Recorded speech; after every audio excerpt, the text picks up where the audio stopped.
ৰাইজৰ আশীৰ্বাদে মোৰ শক্তি যোৱাবাৰো এনেকৈ অসুস্থ হৈছিলোঁ ৰাইজৰ আশীৰ্বাদৰ মোৰ তাকো এপাব লাগিছিলোঁ আজি 2 বছৰ আগত এইখন হস্পিটেলতে তাৰপিছতে আকৌ যোৱা জানুৱাৰী মাহত চিনেমা শ্বুটিং কৰা থাকাৰ সময়তে NRCখন কৰি আছে হঠাৎ গা বেয়া লাগিলে তাৰপিছতে আহিলোঁ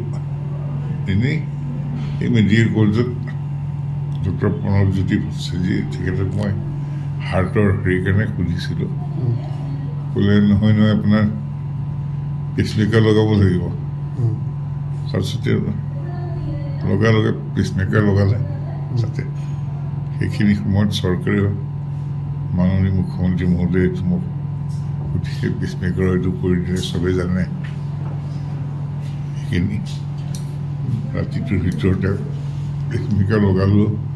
সকলোৰে আশীৰ্বাদ সহায় সহযোগত ভাল হৈ ওলাই আহিলোঁ ঘৰ পালোঁহি ঘৰ পাই পেলাই মোৰ পৰিবাৰে এই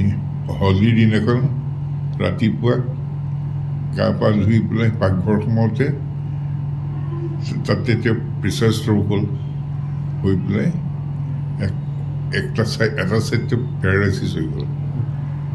এইখন KGMC হস্পিটেলতে প্ৰায় তেওঁ 25-26 দিন ইয়াত থাকিবলগীয়া হ'ল হৈ তাৰপিছত ইয়াৰ পৰা প্ৰাণে বাচি তেওঁ সুস্থ হৈ ঘৰলৈ গ'ল যদিও এতিয়ালৈকে তেওঁ এটা চাইড পেৰালাইচিছ হৈ গ'ল খোজকাঢ়িব পৰা নাই বাকী হাত তাতবিলাক ভাল হৈছে এতিয়া ঘৰতে ফিজিঅ'থেৰাপি হৈ আছে আৰু সকলোজনে মোৰ ছোৱালীজনী আছে প্ৰায় আদাৰদিনেবল চাইল্ড তাই কথা ক'ব নোৱাৰে খোজকাঢ়িব নোৱাৰে এনেই বাকী ঠিকেই আছে সুস্থ হৈ গতিকে তথাপি তাইৰ পৰিচৰ্যাটো বহুতখিনি ধ্যান কৰিবলগীয়া হয়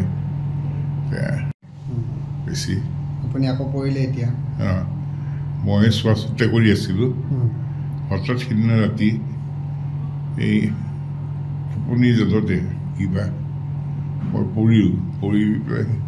মোৰ এই হৃদবন্ধডাল ভাঙিলে ভাঙি আকৌ ইয়াতে হস্পিটেলত আহিলোঁ KGMCত ল'ৰালৰিকে লৈ আহিলোঁ ইয়াত তাৰপৰা পৰি আছোঁ এই 5 দিনে এতিয়া অসুবিধা হৈছে কি হয় পেচমেকাৰ লগোৱাৰ পিছত হঠাৎ লগে অপাৰেশ্যন কৰা কিবা কৰা সেইবিলাক বহুত সাৱধান হ'বলগীয়া হয় ডাক্তৰে তাকে আলোচনা বিলোচনা কৰি আছে তেখেতসকলে যিটো ভাল হয় সেইটো কৰিব মই বিশ্বাস আৰু ৰাইজৰ আশীৰ্বাদ মোৰ শক্তি গতিকে এইখিনি হৈ পেলাই ভাল হৈ ওলাই যাম আকৌ গৈ পেলাই NRC ডাবিংখিনি কৰিবলৈ আছে সেইটো এতিয়া মনত চিন্তা আছে সেইখন ডাবিং কৰিবলৈ চিনেমাখনত তেতিয়াহে সম্পূৰ্ণ হ'ব বাকীবিলাক বহুখিনি এই এক্সিডেণ্টৰ আগতে সেইখিনি ফটোশ্বুট কৰি আহিছোঁ আগদিনা ৰাতি আহি পেলাই সেইবিলাক হৈ গ'ল পোষ্টাৰ ফটোশ্বুট ডাবিং দিব আছে এতিয়া কেৱল ডাবিং দিব ভাল হ'ব আপুনি তাকে বেয়া লাগিছে ৰাইজে তাৰপিছত আকৌ চিৰিয়েল এখন কৰি আছোঁ বোৱাৰী বুলি বাপ্পা হামেদৰ বিচাৰে বাপ্পাৰ বেয়া লাগিছে মানে আশা কৰি কাষ্টিং কৰিলোঁ 2 দিনমান কৰিলোঁ তাৰপিছত সদায় খবৰ লৈ আছে